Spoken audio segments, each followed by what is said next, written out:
Assalamualaikum warahmatullahi wabarakatuh, Pak Hamka. Waalaikumsalam warahmatullahi wabarakatuh, Bu. Apa kabarnya hari ini? Alhamdulillah baik. Ya, bagaimana kegiatan tak pada hari ini? Ya, lancar dengan harapan. Ya baiklah, Pak Ham, untuk pertemuan kita pada saat ini tentang 3 tahapan yang akan kita lakukan. Yang pertama itu kan pra-observasi, kemudian observasi dan pasca. Namun kegiatan kita sekarang ini adalah pra-observasi. Untuk mengetahui bagaimana nanti langkah-langkah yang Bapak lakukan pas observasi.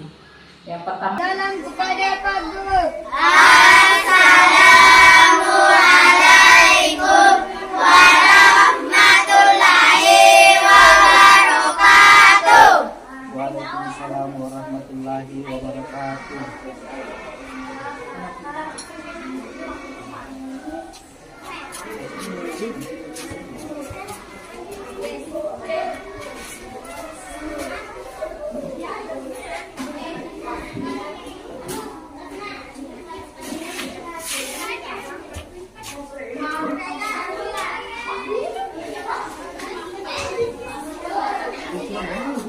Bismillahirrahmanirrahim. Assalamualaikum warahmatullahi wabarakatuh. Waalaikumsalam warahmatullahi wabarakatuh. Alhamdulillahirabbil alamin. Puji syukur kita panjatkan kepada Allah Subhanahu wa taala atas limpahan rahmat dan karunia kepada kita semua, sehingga pada hari ini kita datang di sekolah untuk melaksanakan proses belajar dan mengajar. Baiklah anak-anakku yang soleh dan soleha, sebelum kita memulai pembelajaran kita pada hari ini, terlebih dahulu kita berdoa. Siapa yang ingin pimpin doa? Ya, silakan Alif. Ini ya. Doanya cepat. Doa dimulai.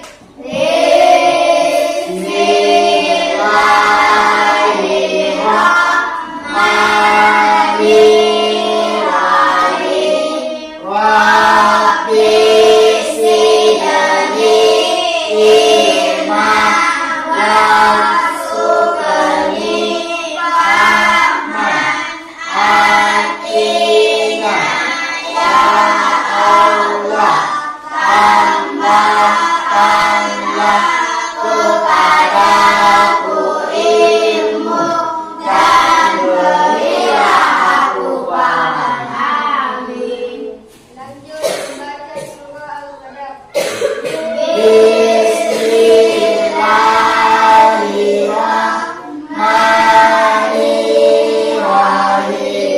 Inna anzalnahu fi lailatul qadar wa ma adraka ma lailatul qadar. Lailatul qadari khairun min alfi syahr. Tanazzalul malaikatu wa ruhu fiha bi'izni rabbihim min kulli amrin. Salamun hiya hatta matla'il fajr. Ya, silakan duduk Alif.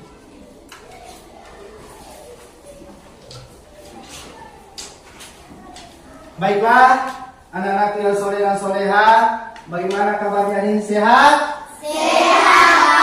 Alhamdulillah. Baiklah, sebelum kita memulai pembelajaran, terlebih dahulu Bapak Guru akan mengecek kehadiran anak-anakku semua.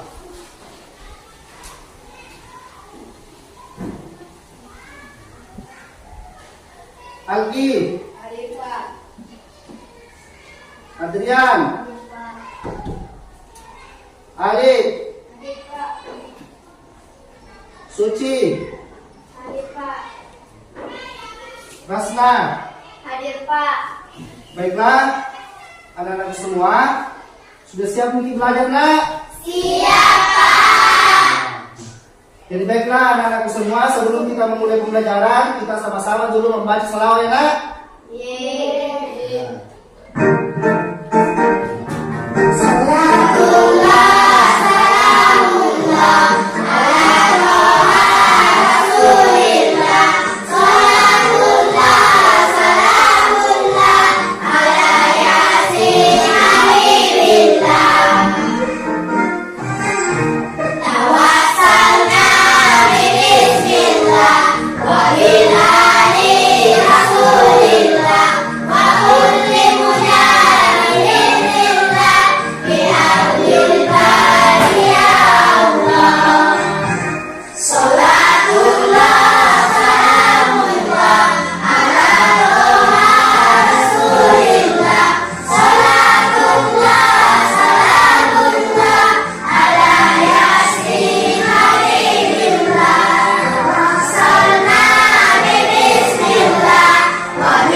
Baiklah anak-anakku yang soleh dan solehah, Bapak Guru akan bertanya kepada anak-anak semua. Masih ingat kita pembelajaran kami minggu lalu? Masih, Pak. Apa itu nak? Tanda-tanda usia balik menurut ilmu biologi. Tanda-tanda usia balik menurut ilmu Biologi. Jadi baiklah anak-anakku semua, pembelajaran kita pada hari ini yaitu kewajiban setelah usia balik. Adapun yang menjadi tujuan pembelajarannya, yang pertama adalah menjelaskan pengertian mukallaf. Kemudian yang kedua, mengidentifikasi kewajiban setelah usia balik. Baiklah anak-anakku semua, sebelum kita memasuki pembelajaran pada hari ini, Bapak Guru akan bertanya kepada anak-anak semua. Sudah pernah mungkin mendengar istilah kewajiban? Pernah. Apa itu nak? Dilaksanakan dapat pahala dan ditinggalkan senang berdosa.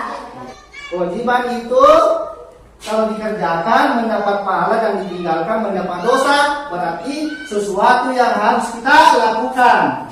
Baiklah anak-anakku yang soleh dan soleha, Bapak Guru akan memutarkan sebuah video pembelajaran di mana anak-anakku semua menonton, menyimak, mendengarkan dan menulis yang dianggap penting di dalam video pembelajaran itu ya, karena setelah nanti kita akan menonton, kita mengerjakan sebuah LKPD dan soal evaluasi sesuai yang ada di video pembelajaran tadi.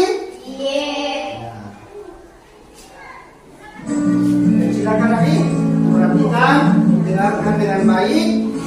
Assalamualaikum Dan warahmatullahi ditulis wabarakatuh. yang dianggap penting dalam video Halo pembelajaran. sahabat Soli, kita melanjutkan belajar PAI kelas 4 bab yang keempat dengan materi kewajiban setelah usia balik.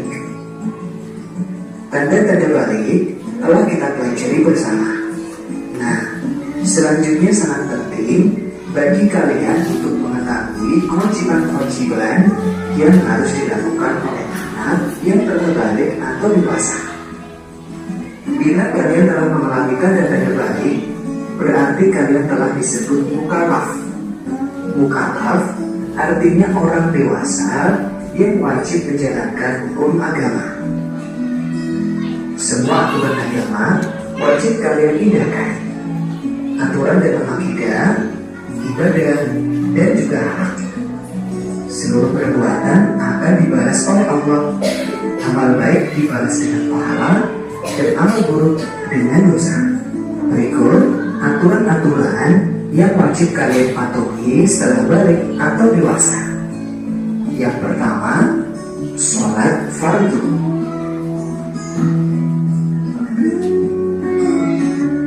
Sholat adalah tiang agama. Orang yang mendirikan sholat berarti dia menegakkan agama, dan sebaliknya orang yang meninggalkan sholat berarti dia merobohkan agama. Sholat diperintahkan kepada anak sejak berusia 7 tahun. Rasulullah SAW bersabda, perintahkanlah anak-anak kalian untuk mengerjakan sholat pada usia 7 tahun dan pukulan mereka untuk sholat pada usia 10 tahun, serta pisahkanlah tempat tidur mereka. Hadis riwayat Abu Dawud. Sholat merupakan amalan yang pertama kali dihisab atau dihitung pada hari kiamat. Jika sholatnya baik, sungguh dia beruntung dan berhasil. Dan jika sholatnya rusak, sungguh dia telah gagal dan rugi. Kewajiban yang kedua adalah menutup aurat. Apakah kalian tahu yang dinamakan aurat?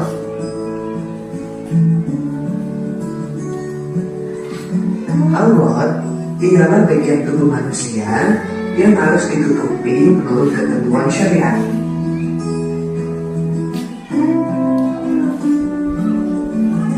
Bagi laki-laki, auratnya adalah anggota badan antara pusar dan lutut. Sedangkan perempuan adalah seluruh badan selain wajah dan telapak tangan. Pakaian tidak terlalu ketat sehingga menampakkan bentuk tubuh dan juga bukan kain yang tipis sehingga warna kulit terlihat. Sahabat soleh, perlu kalian perhatikan bahwa Islam tidak mengharuskan umatnya memakai model pakaian khas tertentu dalam menutupi aurat. Setiap suku dan bangsa memiliki ciri khas budaya pakaian masing-masing. Model pakaian yang kita pakai mungkin berbeda dengan orang yang berasal dari suku dan bangsa lain. Hal itu bukanlah masalah, asal aturan syariat menutup aurat terpenuhi. Kita tetap wajib menghargai perbedaan apapun, termasuk model pakaian sebagai penutup aurat kita. Yang ketiga, mencari ilmu. Setiap muslim laki-laki dan perempuan berkewajiban untuk mencari ilmu.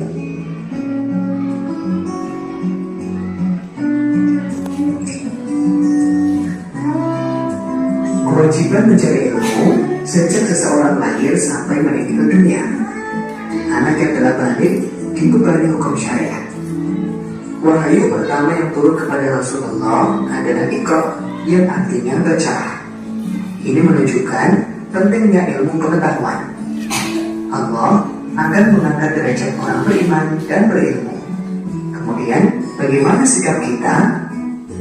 Setelah masuk usia balik, aku menjadi pribadi yang pandai bersyukur, rajin beribadah, dan tanggung jawab.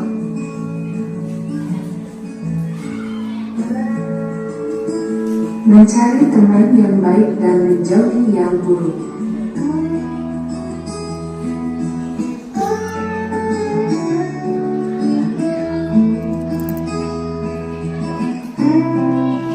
Rasulullah bersabda, perumpamaan teman yang baik dan teman yang buruk seperti penjual minyak wangi dan seorang pandai besi.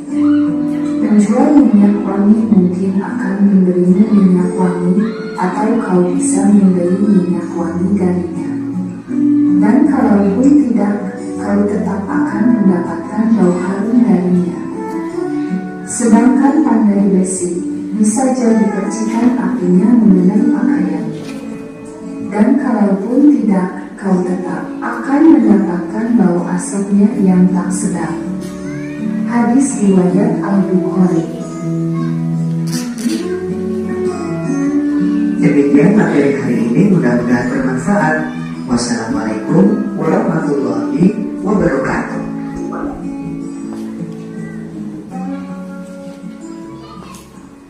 Baiklah anak-anakku yang soleh dan soleha, setelah tadi kita menonton, menyimak dan mendengarkan video pembelajaran, ada yang ingin ditanyakan?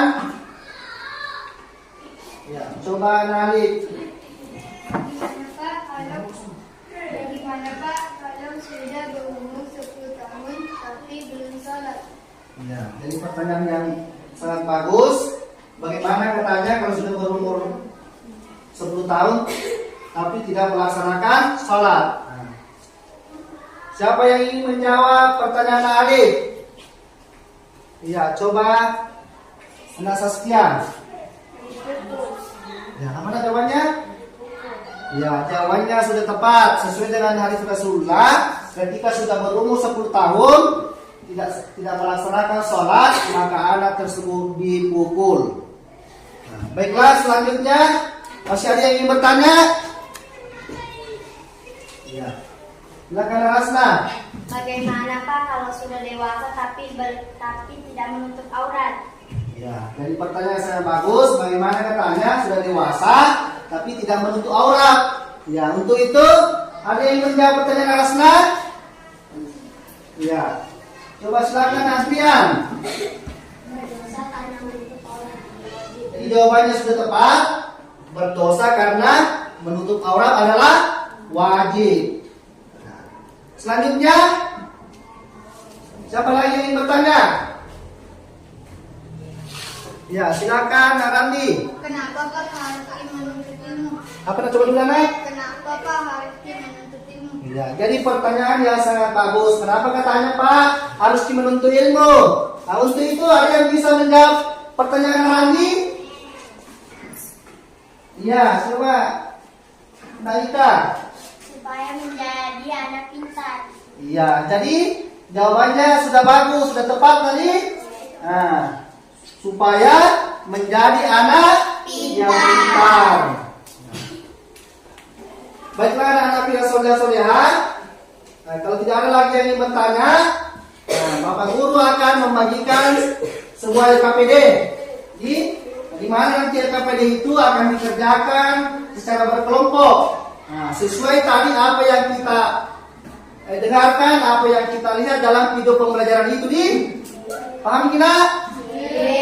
Nah, jadi saya akan membagi menjadi 3 kelompok. Nah, ini kelompok 1, nah, ini kelompok 2, dan ini kelompok 3. Silakan membentuk kelompok dulu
Setelah nanti dikerjakan, setiap kelompok akan mengambil satu pernyataan yang tertempel di papan tulis. Nah, setiap kelompok mengambil 2 kartu pernyataan dan ketua kelompok akan memperagakan sesudah pernyataan itu dan anggota kelompoknya menjawab apa yang diperagakan oleh ketua kelompoknya. Paham tidak? Ayo kita jaga untuk Indonesia. Kita belajar Pancasila. Kita bernafas dalam sila-silanya. Kita belajar Pancasila. Ayo kita jaga untuk Indonesia. Baiklah, anak-anakku yang soleh dan soleha, saya akan mempersilakan kelompok 1 untuk mengambil kartu pernyataan yang ada tertempel di papan tulis. Ya, silakan ya kelompok 1 lah.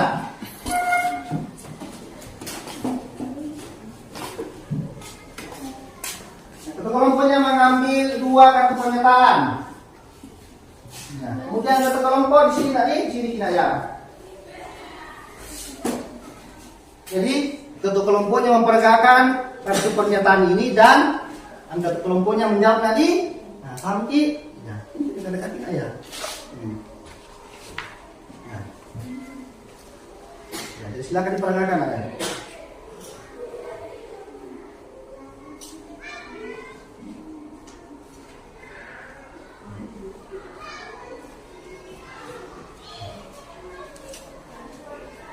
Menuntut ilmu wajib bagi laki-laki dan perempuan. Iya, jadi jawabannya sudah tepat. Nah, selanjutnya pernyataan yang kedua.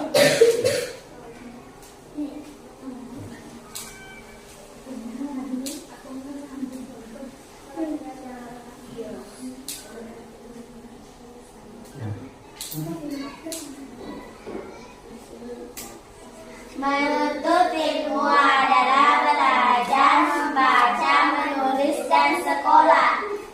Iya, jadi jawabannya juga sudah benar. Jadi beri aplaus untuk kelompok 1. Nah, silakan duduklah kelompok 1.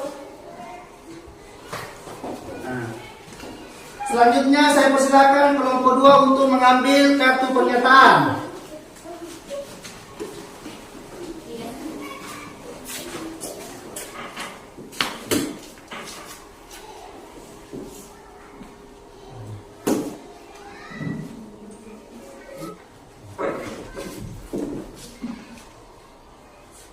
Sudah lihat? Ya, silakan diperagakan. Ya, satu kali lagi. Aurat bagian yang harus ditutupi. Ya, jadi jawabannya sudah tepat. Nah, selanjutnya pernyataan yang kedua. Ya, silakan.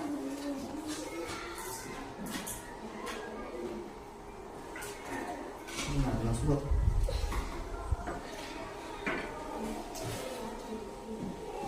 Aurat laki-laki pusat sampai lutut dan perempuan kain, jilbab dan telapak tangan.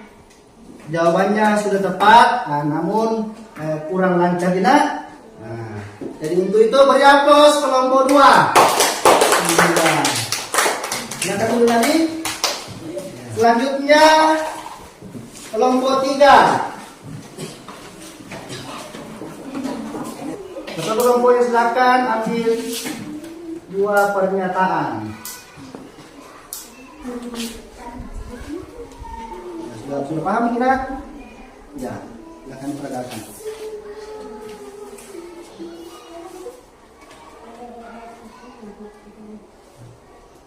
Sholat adalah tiang agama.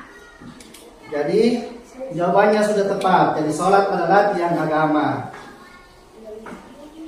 Selanjutnya pernyataan kedua. Ya, silakan.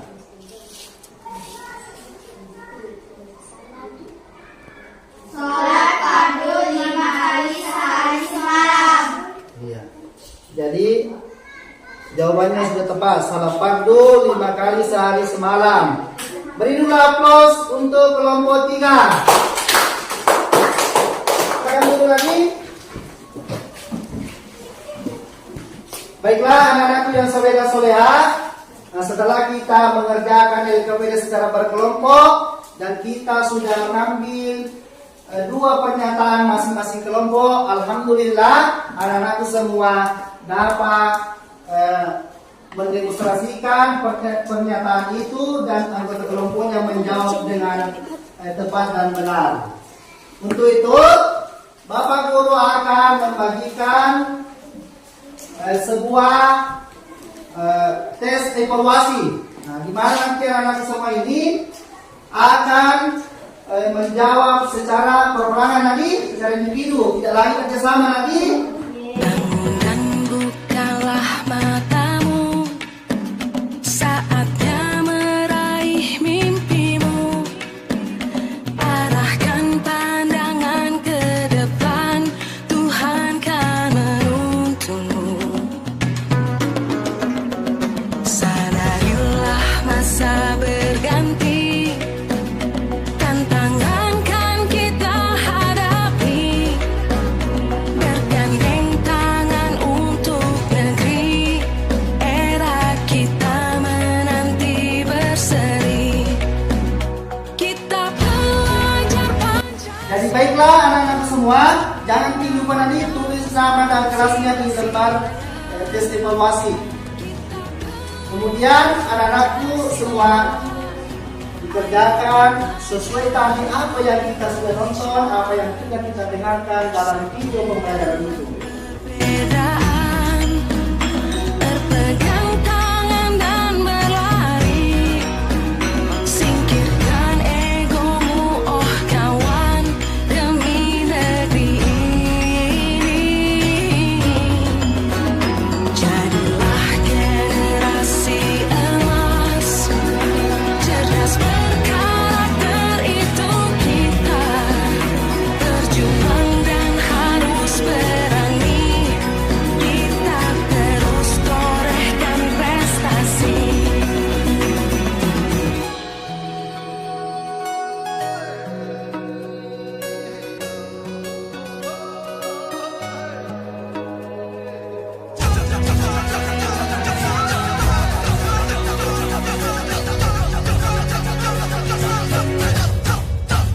Kita pelajar Pancasila, kita bernafas dalam sila-silanya. Kita pelajar Pancasila, ayo kita jaga untuk Indonesia. Kita pelajar Pancasila, kita bernafas dalam sila-silanya. Kita pelajar Pancasila, ayo kita jaga untuk Indonesia. Baiklah, anak-anakku yang soleh dan soleha, sudah selesai semua? Iya.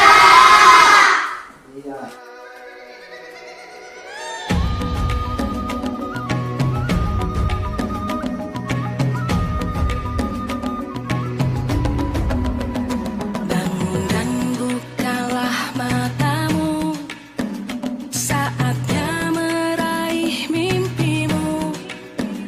Arahkan pandangan ke depan, Tuhan kan menuntunmu. Sadarilah masa berganti. Baiklah, anak-anakku yang soleh dan soleha, setelah tadi kita mengerjakan tes evaluasi, nah sekarang Bapak Guru akan bertanya kepada anak-anak semua. Paham tidak semua itu apa itu kalak? Iya. Paham juga nggak apa itu kewajiban setelah usia balik? Iya. Setelah kita melakukan proses pembelajaran, senang tidak? Iya. Di mana letak senangnya pada saat apa Ki? Mengambil kartu pernyataan. Jadi senang pada saat mengambil kartu pernyataan. Baiklah anak-anakku yang soleh dan soleha, nah, siapa yang ingin menyimpulkan pembelajaran pada hari ini?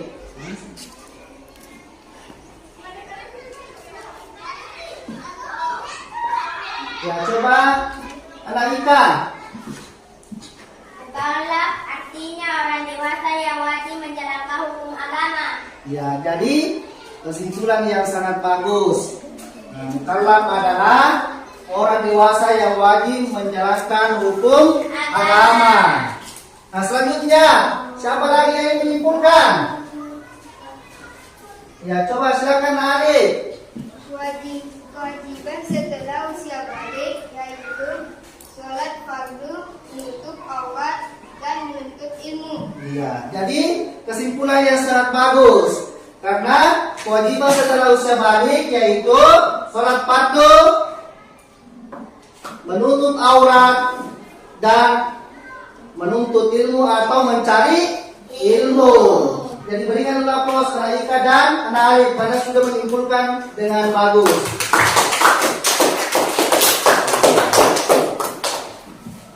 Baiklah anak-anak yang soleh dan solehah.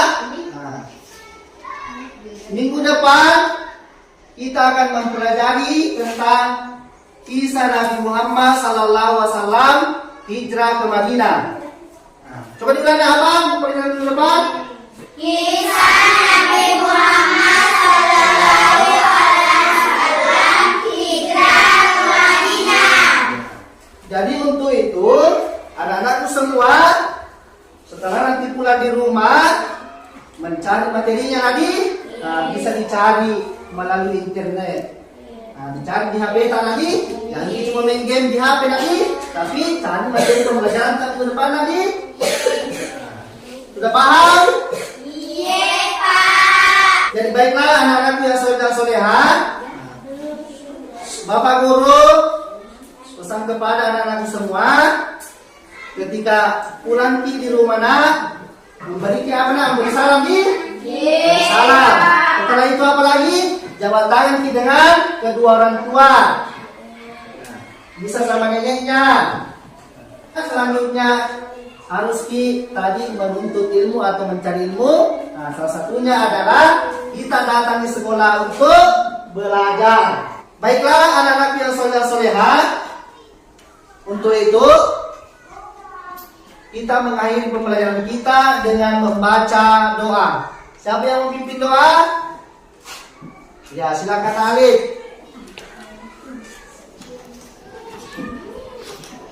Semuanya, sekarang dan mulai.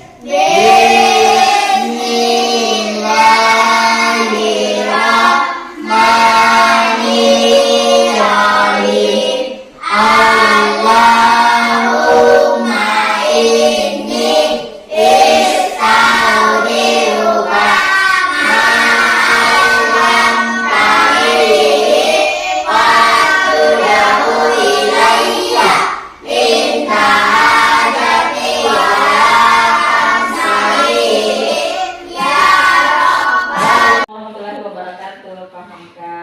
Waalaikumsalam warahmatullahi wabarakatuh. Bagaimana kabarnya pada hari ini dan kegiatannya? Alhamdulillah baik. Baiklah Pak Hamka, pada pertemuan kali ini kita akan membahas tentang kegiatan pasca observasi kita berkaitan dengan kegiatan pembelajaran yang telah Bapak Hamka lakukan di kelas di hari kemarin. Apa saja yang menjadi catatan refleksinya Pak Hamka di kelas saat pembelajaran? Ya, adapun yang menjadi catatan saya kemarin pada saat mengajar di kelas yaitu proses pembelajaran alhamdulillah berjalan dengan baik sesuai dengan modul. Kemudian adapun yang menjadi kendala dan catatan saya pada saat kelompok peserta didik tidak atau belum semuanya beraktif dalam melaksanakan diskusi berkelompoknya. Ada beberapa siswa yang masih bersikap pasif aktif. Oleh karena itu selain daripada itu alhamdulillah sudah berjalan dengan baik. Baiklah Pak Hamka, ketika berada di kelas apa saja yang Bapak lakukan untuk memenuhi kebutuhan belajar peserta didik? Jadi karena kemarin saya menyusun pembelajaran yang bersifat pembelajaran berintegrasi sesuai dengan kebutuhan peserta didik. Jadi namun pada pelaksanaannya yaitu ada beberapa kegiatan yang saya laksanakan. Yang pertama yaitu saya mengungkapkan sebuah video pembelajaran. Setelah itu peserta didik menyimak. Nah, setelah disimak saya bentuk beberapa kelompok. Kemudian setiap nanti kelompok akan mempresentasikan hasil daripada pengamatan video pembelajaran itu sendiri. Kemudian setelah itu peserta didik juga akan tampil setiap kelompok dan di mana nanti anggota kelompoknya akan ikut aktif dalam menjawab apa yang diperagakan oleh kelompok itu sendiri. Dan saya juga berusaha untuk membangun rasa percaya diri setiap peserta didik, yaitu dengan cara peserta didik ini akan tampil bersama dengan masing-masing anggota kelompoknya, bagaimana bisa menyampaikan dengan baik dan penuh rasa percaya dan tanggung jawab. Luar biasa sekali ya Pak Hamka kegiatan pada hari itu. Dan dari refleksi yang Pak Hamka sudah sebutkan, apa rencana tindak lanjut? Iya. Jadi adapun yang menjadi tindak lanjut dari catatan refleksi saya pada saat mengajar, karena di mana pada waktu itu masih ada beberapa peserta didik yang belum aktif dalam berdiskusi. Jadi saya nanti akan berusaha merancang bagaimana peserta didik ini akan bisa aktif dengan memberikan kegiatan-kegiatan pada saat diskusi, dan pada saat diskusi itu akan saya berikan masing-masing ada tugas pokok yang dipertanggungjawabkan sehingga dia memiliki rasa percaya diri dan tanggung jawab dalam menyampaikan apa yang menjadi tugas pokoknya dalam berdiskusi itu, supaya peserta didik ini akan bersifat nanti yang dulunya pasif dan tidak aktif akan bisa menjadi aktif. Baiklah, dari tindak lanjutnya tadi apa yang akan Pak Hamka lakukan untuk pengembangan diri Bapak selanjutnya? Ya, ada pun yang saya lakukan nanti untuk dalam pengembangan diri agar pembelajaran di kelas akan jauh lebih baik. Yang pertama yaitu saya akan berkolaborasi atau berdiskusi dengan teman sejawat yaitu guru bersama dengan pimpinan, itu sharing seperti apa yang terbaik dalam pembelajaran itu, karena di mana kita ini kita perlu memahami betul-betul karakteristik atau yang menjadi kebutuhan peserta pada saat kita mengajar, memberikan pembelajaran di kelas. Jadi setelah kita sharing dengan rekan guru, tentu kita akan mendapat pengetahuan baru. Kapan kira-kira pelaksanaannya? Pelaksanaannya biasanya itu di sela-sela waktu pembelajaran, pada saat jam pembelajaran ada yang kosong, kita berusaha untuk mengisi, untuk diskusi dengan rekan guru agar kita bisa memaksimalkan waktu itu dengan baik dan tidak mengganggu dengan pembelajaran yang lain. Luar biasa sekali Pak Hamka ya. Baiklah, terima kasih atas kesempatan Pak Hamka dan sudah memberikan rencana, refleksi dan tindak lanjut serta pengembangan dirinya. Semoga sukses selalu ya Pak Hamka di kegiatan-kegiatan selanjutnya. Terima kasih.